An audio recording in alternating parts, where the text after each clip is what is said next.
Jadi Bapak ini kita kan ada tugas, terus ada beberapa wawancara juga yang mau ditanyain ke Bapak. Boleh. Yang pertama, boleh sama Lina. Yang pertama tanya Pak, apa nama masjid ini? Terus apa aja program kegiatan yang dilakukan untuk meningkatkan kemampuan muslim? Bismillahirrahmanirrahim. Assalamualaikum warahmatullahi wabarakatuh. Waalaikumsalam warahmatullahi wabarakatuh. Nama masjid ini dari mulai didirikan tahun 1970-an. Wah, memang. Saya tidak tahu persis tahun isnad, tanggal, bulan dan sebagainya. Kalau tidak salah sudah tahun 70-an. Saya waktu itu masih belum sekolah tahun 70-an itu. Nah, kesini kenal dengan masjid, lalu tertarik dengan masjid. Dulu belum disebut masjid, mungkin orang kampung menyebutnya tajuk.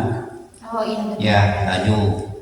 Kondisinya juga bukan sebelum seperti ini, ya masih relatif sederhana. Baru tahun 2010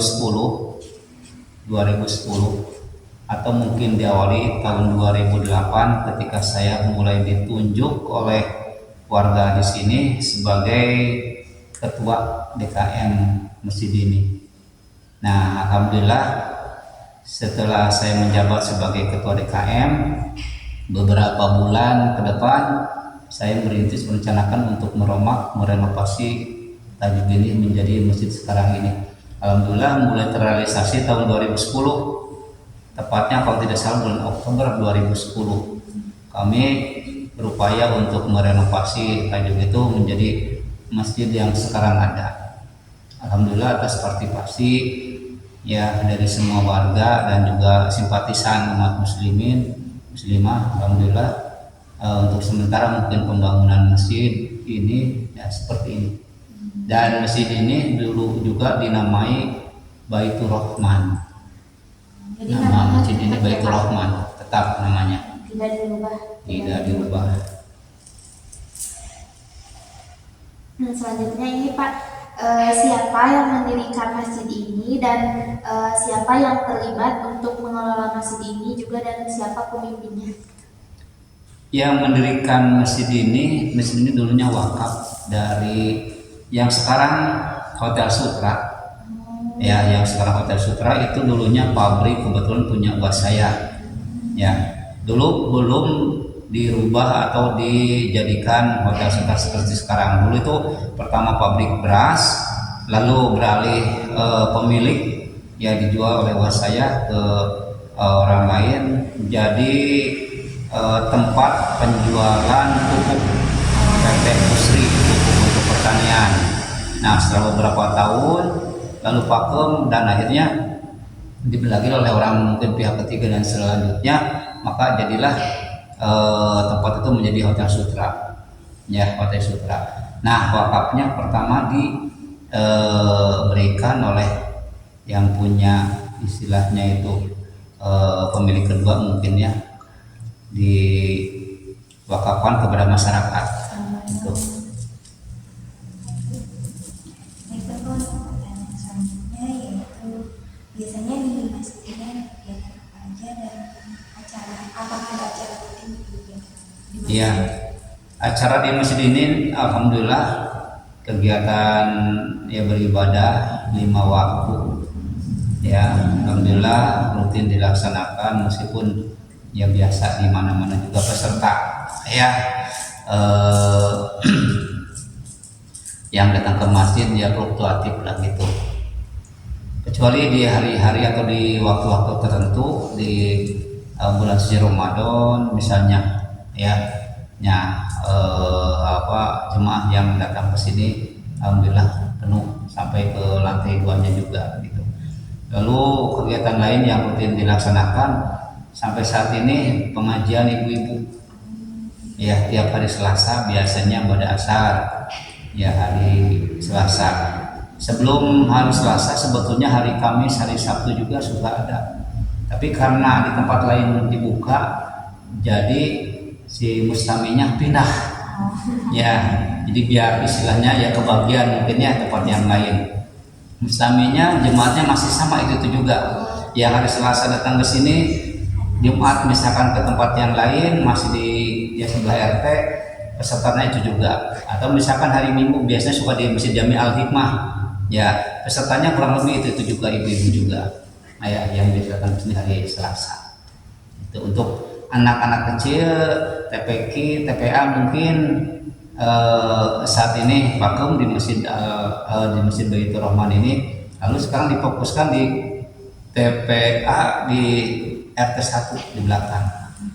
Tuh biasa jadwalnya itu hari Senin sampai hari Kamis. Nah mungkin karena sekarang mulai libur ya TPA juga libur. Iya. Pertanyaan selanjutnya Pak, ada mengapa Bapak membangun kemakmuran masjid dan bagaimana komunitas masyarakat dalam pemeliharaan dan pengembangan masjid ini? Iya, masjid ini didirikan oleh masyarakat di sini kebanyakan ya untuk meningkatkan kelancaran, kemudahan dalam beribadah. Ya, dengan sedikit agak luas, otomatis jemaah yang datang ke sini pun relatif lebih banyak tertampung dan mungkin kelihatan sedikit agak leluasa, agak lega lah intinya begitu.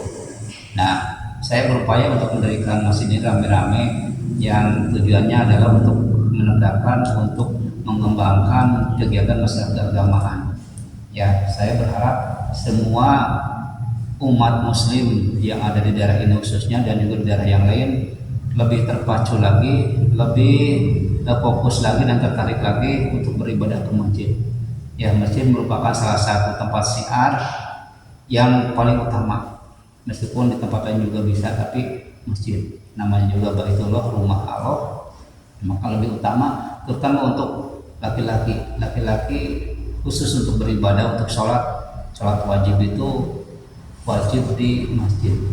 Nah, makanya dengan hal seperti itu saya mengharapkan adanya masjid betul-betul menjadi tujuan yang beribadah yang utama. Ya.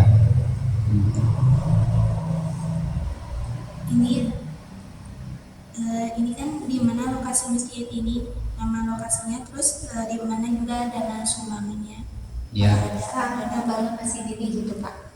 Masjid ini alamatnya di Jalan Mayor Abdul Rahman, tepatnya di Gang Lengkeng 3, ya RT 2 RW 1, Kelurahan Kota Kaler, Kecamatan Sumedang Utara, Kabupaten Sumedang. Nah, biaya masjid ini itu seperti masjid yang lainnya kebanyakan partisipasi dari umat muslim. Dulu waktu masjid ini mulai dibangun, kami punya kas cuma 7,5 juta. Ya, tahun 2010 dibuka kas masjid ada berapa? 7,5 juta. Ya, dengan harga ongkos tukang, barang-barang dan sebagainya. Tapi kita berniat dengan lillahi ta'ala, ya dengan ucapan bismillahirrahmanirrahim kami mulai merenovasi masjid ini dan alhamdulillah ya atas itu dari Allah Subhanahu wa taala terselesaikanlah masjid seperti yang sekarang Anda lihat. Yang selanjutnya Bapak, bagaimana upaya yang dilakukan untuk memastikan masjid ini tuh tetap terawat gitu dengan baik sampai sekarang? Ya, masjid ini diperhatikan terutama oleh tetangga-tetangga sekitar. Jadi ibu-ibu yang ada di sekitar ini, bapak-bapak yang ada di sekitar masjid ini, mereka biasanya bergiliran untuk membersihkannya. Kadang-kadang, nah seperti hari Selasa karena sorenya itu ada kegiatan ibu-ibu, biasanya ibu-ibu juga banyak yang membersihkan masjid ini.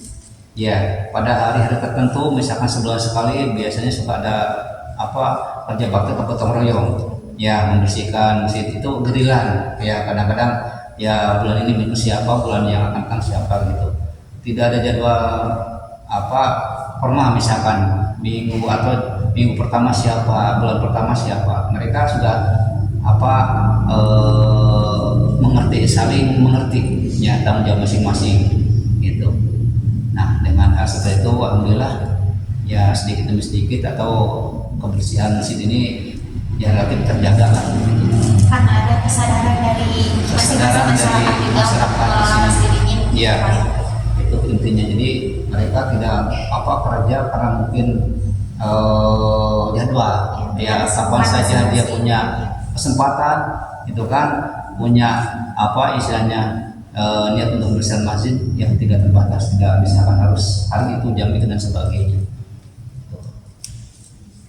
Mungkin Bapak sudah terjawab semua pertanyaan yang kami tanyakan tentang masjid ini. Terima kasih Bapak sudah meluangkan waktunya untuk menjawab pertanyaan kami, dan ya alhamdulillah sudah selesai. Ya, terima kasih ya. Iya. Sedikit banyak mungkin ada dan sebagainya. Ya, kalau ada apa-apa tanyakan juga langsung ke saya, karena saya di sini tunjuk sebagai ketua DKM-nya. Itu kan saya yang lebih bertanggung jawab untuk menjaga kontinuitas itu kelangsungan beribadah di itu.